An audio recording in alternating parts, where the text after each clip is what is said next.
এবারে একটা স্বাস্থ্য কেন্দ্রের ছবি দেখাবো আপনাদের। মোহনপুর প্রাথমিক স্বাস্থ্য কেন্দ্র, সেখানকার একেবারে বেহাল দশা, কার্যত গোয়াল ঘরে পরিণত হয়েছে এই স্বাস্থ্য কেন্দ্রটি। রোগীদের ভোগান্তির শিকার হচ্ছেন রোগী এবং রোগীর পরিবাররা। এবং আপনাদের আবারও একবার জানিয়ে রাখবো, মোহনপুর প্রাথমিক স্বাস্থ্য কেন্দ্র, সেখানকার বেহাল দশা। আর বিষয়ে বিস্তারিত জানবো, জয়দীপ রয়েছে আমাদের সঙ্গে টেলিফোন লাইনে। জয়দীপ, কি জানা যাচ্ছে, প্রশাসনের তরফ থেকে কি জানানো হয়েছে? যেটা জানা যাচ্ছে যে 2011 সালে দক্ষিণ চব্বিশ পরগনার তৎকালীন সভাধিপতি শামীমা শেখ এই হাসপাতালটির শিলান্যাস করেছিল এবং 10 শয্যা বিশিষ্ট এই প্রাথমিক স্বাস্থ্য কেন্দ্রটির উদ্বোধন করেছিলেন। কিন্তু তারপর থেকে উদ্বোধন হলেও তারপর থেকেই বেহাল অবস্থায় পড়ে রয়েছে বলে এলাকাবাসীর অভিযোগ। কার্যত সেটা ভুতুরে বাড়ি এবং যে সমস্ত কোয়ার্টার ডাক্তার এবং নার্সদের জন্য হয়েছিল সেগুলো কার্যত গোয়াল ঘরে পরিণত হয়েছে। সেখানে গরু চড়ছে, মুরগি পালন হচ্ছে, যেটা আমাদের ছবিতেও পরিষ্কার বোঝা গেছে।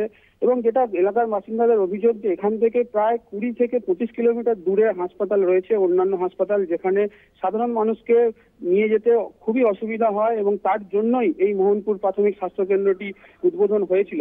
কিন্তু কোনো এক অজানা কারণে সেই স্বাস্থ্য কেন্দ্রটি এখনো পর্যন্ত চালু করা যায়নি এবং স্বাস্থ্য কেন্দ্রের কর্মীরা যেটা জানাচ্ছে যে কজন কর্মী রয়েছে তারা আউটডোর চালাচ্ছে এবং তাও কয়েক দিনের জন্য।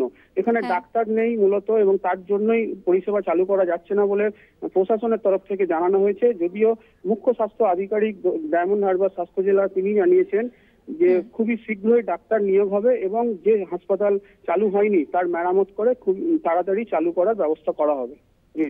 ধন্যবাদ জয়দীপ।